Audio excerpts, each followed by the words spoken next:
Hi ಎಲ್ಲರಿಗೂ ನಮಸ್ಕಾರ. Aryas cooking ಅರೇನಾಗೆ ಸ್ವಾಗತ. ನಾನಿವತ್ತು ತುಂಬ ಸಿಂಪಲ್ಲಾಗಿ ಟೊಮೊಟೊ ದೋಸೆನ ಮಾಡೋದು ಹೇಗೆ ಅಂತ ತೋರಿಸ್ತಾ ಇದ್ದೀನಿ. ಒಂದೇ ಥರ ದೋಸೆ ತಿಂದು ಬೇಜಾರಾಗಿದ್ದರೆ ಈ ಥರ ಒಂದ್ಸಲ ಟೊಮೊಟೊ ದೋಸೆನ ಮಾಡ್ಕೊಂಡು ತಿನ್ನಿ, ತುಂಬ ಚೆನ್ನಾಗಿರುತ್ತೆ. ಹಾಗಿದ್ರೆ ಬನ್ನಿ ಹೇಗೆ ಮಾಡೋದು ಅಂತ ನೋಡೋಣ. ನಾನಿಲ್ಲಿ 3 ಕಪ್ಪಷ್ಟು ರೇಷನ್ ಅಕ್ಕಿ ತೊಗೊಂಡಿದ್ದೀನಿ. ನೀವು ಬೇಕಾದರೆ ದೋಸೆ ಅಕ್ಕಿ ಬೇಕಾದ್ರೂ ತೊಗೋಬೋದು. ಅಕ್ಕಿನ 3ರಿಂದ 4 ಸಲ ಚೆನ್ನಾಗಿ ತೊಳೆದು ತೋರಿಸ್ತಾ ಇದ್ದೀನಿ. ಅದ್ರ ಜೊತೆಗೆ 1 ಕಪ್ಪಷ್ಟು ಉದ್ದಿನಬೇಳೆ, ಹಾಗೆ 3 ಚಮಚ ಕಡಲೆಬೇಳೆ, 1 ಚಮಚ ಮೆಂತ್ಯ ಕಾಳನ್ನ ಹಾಕಿದ್ದೀನಿ. ಇದನ್ನೆಲ್ಲ ಹಾಕಿ 2 ಸಲ ಚೆನ್ನಾಗಿ ತೊಳೆದ್ಮೇಲೆ 5 ಬ್ಯಾಡಗಿ ಮೆಣಸಿನ್ಕಾಯಿ, 3 ಗುಂಟೂರು ಮೆಣಸಿನ್ಕಾಯಿನ ಹಾಕಿ 8 ಗಂಟೆಗಳ ಕಾಲ ನೆನೆಸಿ ಇಟ್ಕೋಬೇಕು. ಅಕ್ಕಿನ ಮಧ್ಯಾಹ್ನ ನೆನೆಸಿದ್ರೆ ರಾತ್ರಿ ರುಬ್ಬೋದಕ್ಕೆ ಸರಿ ಹೋಗುತ್ತೆ, ಹಾಗಾಗಿ ನಾನು ಮಧ್ಯಾಹ್ನ ನೆನೆಸಿದ್ದೀನಿ.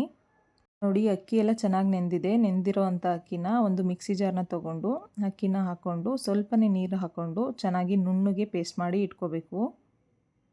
ರುಬ್ಬುವಾಗ ಸ್ವಲ್ಪನೇ ನೀರು ಹಾಕ್ಕೊಂಡು ರುಬ್ಬಿ, ಯಾಕೆ ಅಂದರೆ ಹಿಟ್ಟು ತೆಳ್ಳಗಾದರೆ ಚೆನ್ನಾಗಿರಲ್ಲ. ಸ್ವಲ್ಪ ಗಟ್ಟಿ ಇದ್ರೇ ದೋಸೆ ಹದ ಚೆನ್ನಾಗಿ ಬರುತ್ತೆ. ರುಬ್ಬಿರೋಂಥ ಹಿಟ್ಟನ್ನು ಒಂದು ಸ್ಟೀಲ್ ಪಾತ್ರೆಗೆ ಹಾಕ್ತಾಯಿದ್ದೀನಿ.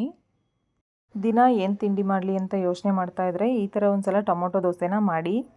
ಹಾಗೆಯೇ ಯಾರು ಹೊಸದಾಗಿ ನಮ್ಮ ಚಾನಲ್ನ ನೋಡ್ತಾ ಇದ್ದೀರಾ, ಪ್ಲೀಸ್ ಸಬ್ಸ್ಕ್ರೈಬ್ ಮಾಡಿ, ಹಾಗೆ ಪಕ್ಕದಲ್ಲಿರೋಂಥ ಬೆಲ್ ಐಕನ್ನ ಪ್ರೆಸ್ ಮಾಡಿ. ರುಬ್ಬಿರೋ ಅಂಥ ದೋಸೆ ಹಿಟ್ಟನ್ನು ಈ ಥರ ಒಂದು ಸಲ ಮಿಕ್ಸ್ ಮಾಡಿ ಒಂದು ಮುಚ್ಚಳನ ಮುಚ್ಚಿ ಇಡಿ. ಆವಾಗ ದೋಸೆ ಹಿಟ್ಟು ಚೆನ್ನಾಗಿ ಉದುಗಿರುತ್ತೆ. ನೋಡಿ, ದೋಸೆ ಹಿಟ್ಟಿನ ಹದ ಎಷ್ಟು ಚೆನ್ನಾಗಿ ಬಂದಿದೆ ಅಂತ. ನಾವೀಗ ಟೊಮೊಟೊ ದೋಸೆ ಮಾಡೋದಕ್ಕೆ ರಾತ್ರಿ ರುಬ್ಬಿರೋ ಅಂಥ ಹಿಟ್ಟಿಗೆ ಇವಾಗ ಟೊಮೊಟೊ ಪೇಸ್ಟ್ನ ರೆಡಿ ಮಾಡ್ಕೋಬೇಕು. ಟೊಮೊಟೊ ಪೇಸ್ಟ್ನ ರೆಡಿ ಮಾಡೋದಕ್ಕೆ ಒಂದು ಮಿಕ್ಸಿ ಜಾರ್ನ ತೊಗೊಂಡು 4 ಟೊಮೊಟೊನ ಚಿಕ್ಕ ಚಿಕ್ಕದಾಗಿ ಕಟ್ ಮಾಡಿದ್ದೆ, ಅದನ್ನು ಕೂಡ ಹಾಕಿ, ಹಾಗೆ 1 ಗೆಡ್ಡೆಯಷ್ಟು ಬೆಳ್ಳುಳ್ಳಿ, ಹಾಗೆ 2 ಚಮಚ ಜೀರಿಗೆನ ಹಾಕಿ ಚೆನ್ನಾಗಿ ನುಣ್ಣಗೆ ಪೇಸ್ಟ್ ಮಾಡ್ಕೋಬೇಕು. ನಾನು ಅಕ್ಕಿ ಜೊತೆನೇ ಬ್ಯಾಡಗಿ ಮೆಣಸಿನ್ಕಾಯಿ ಮತ್ತು ಗುಂಟೂರು ಮೆಣಸಿನ್ಕಾಯಿನ ನೆನೆಸಿರೋದ್ರಿಂದ ನಾನು ಟೊಮೊಟೊ ಪೇಸ್ಟಿಗೆ ಮೆಣಸಿನ್ಕಾಯಿನ ಹಾಕೋತಿಲ್ಲ. ನೀವು ಅಕ್ಕಿ ಜೊತೆ ನೆನೆಸಿಲ್ಲ ಅಂದರೆ ಟೊಮೊಟೊ ಜೊತೆ ಮೆಣಸಿನ್ಕಾಯಿನ ಹಾಕಿ ರುಬ್ಕೋಬೋದು. ಅಕ್ಕಿ ಜೊತೆ ನೆನೆಸಿ ಹಾಕೋದ್ರಿಂದ ಕಲರ್ ಕೂಡ ಚೆನ್ನಾಗಿರುತ್ತೆ, ಹಾಗೆ ಚೆನ್ನಾಗಿ ಪೇಸ್ಟ್ ಆಗುತ್ತೆ. ಅದಕ್ಕೋಸ್ಕರ ನಾನು ಅಕ್ಕಿ ಜೊತೆನೇ ನೆನೆಸಿ ಹಾಕಿದ್ದೀನಿ. ರುಬ್ಬಿರೋ ಅಂಥ ಟೊಮೊಟೊ ಪೇಸ್ಟನ್ನು ದೋಸೆ ಹಿಟ್ಟಿನ ಜೊತೆ ಹಾಕಿ ಚೆನ್ನಾಗಿ ಈ ಥರ ಮಿಕ್ಸ್ ಮಾಡಬೇಕು. ಈ ಥರ ಚೆನ್ನಾಗಿ ಮಿಕ್ಸ್ ಮಾಡಿದ ಮೇಲೆ ದೋಸೆ ಹಿಟ್ಟಿನ ಕಲರು ಕೂಡ ಚೇಂಜ್ ಆಗುತ್ತೆ. ಇವಾಗ 1 ಟೇಬಲ್ ಸ್ಪೂನಷ್ಟು ಉಪ್ಪನ್ನ ಹಾಕಿ ಚೆನ್ನಾಗಿ ಮಿಕ್ಸ್ ಮಾಡ್ತಾಯಿದ್ದೀನಿ. ನೀವು ರುಚಿಗೆ ತಕ್ಕಷ್ಟು ಉಪ್ಪನ್ನು ಹಾಕಿ ಚೆನ್ನಾಗಿ ಮಿಕ್ಸ್ ಮಾಡಿ ಇಡಿ. ಉಪ್ಪನ್ನ ಹಾಕಿ ಈ ಥರ ಮಿಕ್ಸ್ ಮಾಡಿದ್ಮೇಲೆ ಒಂದು 10 ನಿಮಿಷ ಹಾಗೇ ರೆಸ್ಟ್ ಮಾಡೋದಕ್ಕೆ ಬಿಡಿ. ನೋಡಿ, ಇವಾಗ 10 ನಿಮಿಷ ಆಗಿದೆ. ದೋಸೆ ಹಾಕೋದಕ್ಕೆ ಹಿಟ್ಟು ರೆಡಿಯಾಗಿದೆ. ತುಂಬ ಈಸಿಯಾಗಿ ಮಾಡ್ಕೊಳ್ಳೋ ಅಂಥ ಬ್ರೇಕ್ಫಾಸ್ಟ್ ರೆಸಿಪಿ ಇದು. ನೆಕ್ಸ್ಟ್ ಇವಾಗ ಸ್ಟವ್ ಆನ್ ಮಾಡಿ ಒಂದು ತವಾನ ಇಟ್ಟು ತವಾ ಬಿಸಿ ಆದಮೇಲೆ ದೋಸೆನ ಹಾಕ್ತಾಯಿದ್ದೀನಿ.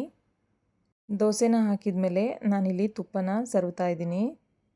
ನೀವು ಬೇಕು ಅಂದರೆ ಬೆಣ್ಣೆ ಕೂಡ ಹಾಕ್ಬೋದು. ನಾನಿಲ್ಲಿ ತುಪ್ಪನ ಹಾಕ್ತಾಯಿದ್ದೀನಿ. ತುಪ್ಪನ ಎಲ್ಲ ಕಡೆ ಸ್ಪ್ರೆಡ್ ಮಾಡಿ ಚೆನ್ನಾಗಿ ರೋಸ್ಟ್ ಆಗೋವರೆಗೂ ಬೇಯಿಸ್ಕೋಬೇಕು. ಇವಾಗ ದೋಸೆ ಚೆನ್ನಾಗಿ ಬೆಂದಿದೆ. ಬೆಂದಿರೋ ಅಂಥ ದೋಸೆನ ತೆಗಿತಾ ಇದ್ದೀನಿ. ನೋಡಿ, ಸಖತ್ತಾಗಿರೋ ಅಂಥ ಟೊಮೊಟೊ ದೋಸೆ ರೆಡಿಯಾಗಿದೆ. ಈ ರೆಸಿಪಿ ಇಷ್ಟ ಆಗಿದರೆ ಫ್ರೆಂಡ್ಸು ಫ್ಯಾಮಿಲಿ ಜೊತೆ ಶೇರ್ ಮಾಡಿ. ಹಾಗೆಯೇ ಮತ್ತಷ್ಟು ಈಸಿ ರೆಸಿಪೀಸ್ಗೆ ಆರ್ಯಾಸ್ ಕುಕ್ಕಿಂಗ್ ಅರೇನಾ ಚಾನಲ್ನ ಸಬ್ಸ್ಕ್ರೈಬ್ ಮಾಡಿ, ಹಾಗೆ ಪಕ್ಕದಲ್ಲಿರುವಂಥ ಬೆಲ್ ಐಕನ್ನ ಪ್ರೆಸ್ ಮಾಡಿ. ಈ ವಿಡಿಯೋ ಇಷ್ಟ ಆಗಿದರೆ ಒಂದು ಹೈಪ್ ಬಟನ್ನ ಕ್ಲಿಕ್ ಮಾಡಿ ಪಾಯಿಂಟ್ಸ್ನ ಕೊಡಿ. ಈ ವಿಡಿಯೋನ ನೋಡ್ತಾ ಇರೋಂಥ ಎಲ್ರಿಗೂ ಧನ್ಯವಾದಗಳು. Thank you all. Thanks for watching.